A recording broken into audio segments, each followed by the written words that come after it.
Good morning to you. Happy Tuesday. The warmer temperatures are going to return today, and then we're just ticking up from there, huh, Rob? Yeah, 66 yesterday, forecasting 67 today. And I have bumped tomorrow up to 70. So here we go. Temperatures out the door for you this morning. We are clear. 36 in Vancouver. Notice the 50s in Gresham and Troutdale. Those east winds that started yesterday will be at their strongest during the day today. And then they should start to back off somewhat tomorrow. It's 37 in Salem, so we still have some cool spots. McMinnville's breezy and 50. PDX 40 right now. 60 at noon. 67 at 5 p.m. All right, Rod, right now we want to get back to that breaking news we mentioned right off the top this morning. The U.S. is recommending a pause in the use of the Johnson & Johnson vaccine to investigate reports of potentially dangerous blood clots. The CDC and the FDA say they're investigating reports of 6 women who experienced clots days after they were vaccinated.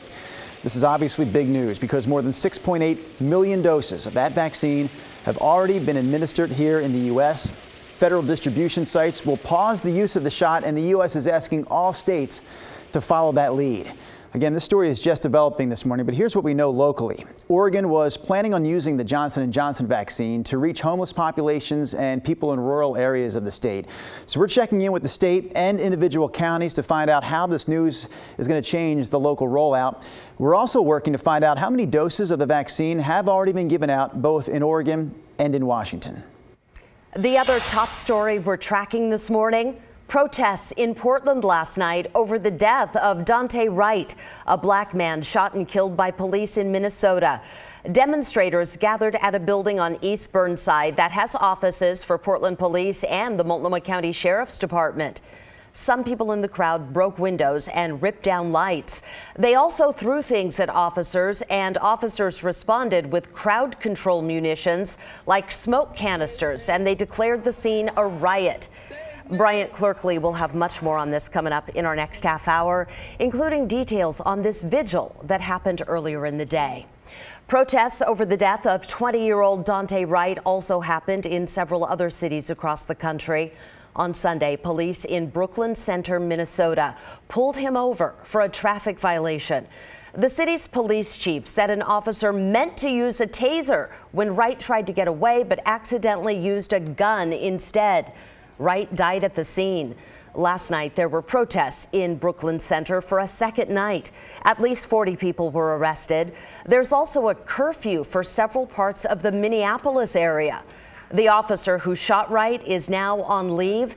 The city's mayor is calling for her termination. We want to get back to our local coverage of the pandemic now. We're really at a crossroads when it comes to COVID, Nina, because while more and more people are getting vaccinated, we're also seeing a rise in COVID cases. This Thursday, all adults in Washington will be eligible for the shot, and all adults in Oregon will be eligible on Monday. So health officials are hoping you get the vaccine as soon as you can get an appointment to help slow this new rise in cases. The Oregon Association of Hospitals and Health Systems is keeping a close eye on the trend. Oregon is averaging about 500 new cases a day since the beginning of the month. But at the same time, the state's giving out 33,000 vaccine doses every day. So a fourth wave is not a surprise, but our actions now and in the coming weeks are going to really determine whether this fourth wave puts increasing strain on our hospital system. So it is still a fight to get an appointment because supply is not keeping up with demand. Oregon is working to get more options open. The governor announced a new mass vaccine site will open in southern Oregon in Central Point next week. So let's take a closer look at these numbers. One of the Oregon counties doing the best at vaccinating its residents doesn't have very many. Wheeler County has vaccinated 37% of its population. That's only about 1,400 people that live there, though. Wallowa County, with 7,000 people, has vaccinated 39% of them, and Hood River County has vaccinated 42% of the people who live there. There are a lot of challenges, though, when it comes to vaccinating people in rural areas. Yes, some of these counties are huge and people live far apart. It's harder to get the word out. It can be harder to get people scheduled. So we sent a team to Columbia County, where about 25% of the people are vaccinated, to see how they've been able to solve some of these problems. Here's Dan Haggerty. in the tiny community of Mist, Birkenfield, Oregon. It's just shy of 1,400 residents, over 165 square miles. The local fire station does a lot more than put out fires. Getting horses out of creeks and cows out of mud and cats out of crawl spaces. We'll go out and help people just gather firewood because they just don't have the ability to do it. Make sure they have plenty of wood to get through the winter. They host events like a weekly coffee group and take donations for local schools and people in need.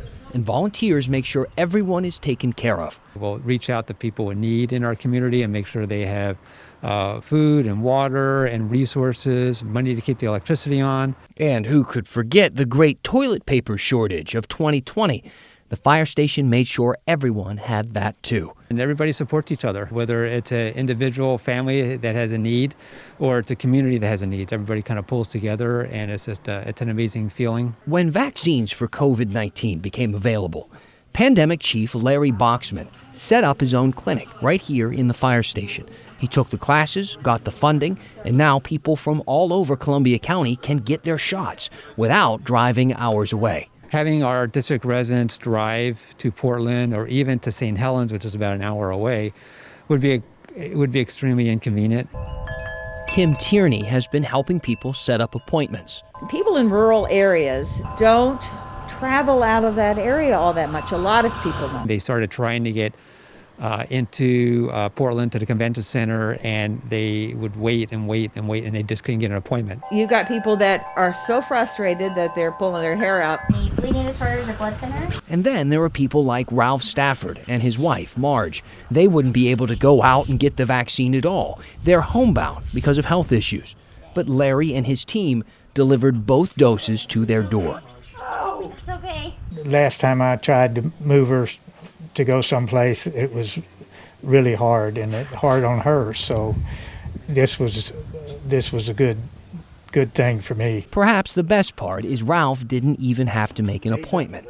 The fire station called him because it's a small town and they know each other. Because we do have such close-knit community members and people working together, we're able to accomplish some great things. And I think this clinic is an example of that. Let's get to three more things to know about COVID this morning. Number one, the tribes of the Umatilla Indian Reservation will hold a 2-day mass vaccination event starting today. It's going to run from 8 a.m. until 4 p.m. at Wild Horse Resort and Casino in Pendleton. You have to be 16 or older and reside in one of the 11 Washington or Oregon counties that once were in the tribe's territory. Some of those counties include Benton, Walla Walla, and Columbia counties in Washington, and Umatilla, Grant, and Baker counties in Oregon. Number two, new versions of COVID vaccines are being tested right now in case they're needed to protect against mutated versions of the virus. The National Institutes of Health gave modified Moderna and Pfizer shots to see the response to these fast-spreading variants. Dozens of Americans signed up for the third shot as part of the study on the effectiveness of variant vaccines as a third booster shot. And number three this morning, one of the largest stadiums in all of America has become a new mass vaccination site. We're talking about AT&T Stadium in Arlington, Texas, which is usually home to the Dallas Cowboys, but now FEMA has turned it into a clinic that could give out shots to thousands of people every day. And those are three things to know about COVID this morning. Well, rising COVID cases have put 3 Washington counties back into phase 2. Locally, that includes Cowlitz County. Health officials say they saw a remarkable jump in cases last week, about 36 a day. With the phase change, restaurants will need to reduce indoor capacity to 25%. The rest of Washington remains in phase 3. The state will reassess each county's risk level in 3 weeks. Well, in Oregon, restaurants are also watching changing restrictions. They never know when capacity will be limited. Yeah, that's why this warmer weather is so important to them. Last week, 6 Oregon counties, including Multnomah and Clackamas, went back to the high-risk level. So restaurants went from 50% indoor capacity back down to 25%. So that makes expanding outdoor seating even more important. But as we all know, the forecast is out of our hands. I'd say it's 100% more likely that I'll eat outside if the weather's nice. We've been indoors for so long. When the weather's nice, your spirits are lifted. When your spirits are lifted, you want to go do things. Yeah. I mean, that's just how it works. Exactly. So according to the Oregon Restaurant and Lodging Association, 190 restaurants closed just last month alone in the state, and last year, nearly 1,200 closed. On a better note, 770 opened. Time to bring Rodney Hill back into the picture. Rod, we talked Yes. a lot about those 70-degree temperatures yesterday, and it looks like maybe we're going to see them sooner versus later. Yes, I thought we were going to talk about that big plate of nachos, Drew, but we will talk about the weather. Trying to move along, Rod. Hey, sunny and warm today, yes, but there is a negative. East winds have picked up yesterday, will be at their strongest this week today, and then start to fade away again during the day tomorrow. So in Portland, and really much of the I-5 corridor, including Vancouver and down through Salem and Corvallis, 10 to 25 mile per hour winds on average, but windy spots, and particularly East Multnomah County, could see some gusts about 45 miles per hour. In the Gorge, there could be extreme spots reach 50 in the west end. Already up on Mount Hood at 6,500 feet, Meadows reports winds gusting to more than 50 miles per hour. So pretty good east wind day coming. Here we are at noon on our Futurecast model. It shows a 39 gust in Portland, a 32 gust in Salem. This shows 61 at Government Camp and 48 up in Skamania. So you get the idea. East winds will be part of the story today. Here are your morning numbers: 36 Kelso, 37 Salem, and calm wind spots. 40 in Portland. We could still see some temperatures right around 32 to start the day. Here are the numbers in the afternoon. Mid-60s, McMinnville, Corvallis, Salem, the east winds that we talked about. This shows 67 in Battleground, 66 in Longview. Afternoon highs very similar to yesterday. I am now going 70 Wednesday. And I think everybody in town that you could possibly watch on a TV set is going 80s this weekend now, which is what all of the forecast modeling is now saying. That's where records are this time of the year. By the way, back to you. I only watch you. 80s. Wow. Love it. Thank you, Rod.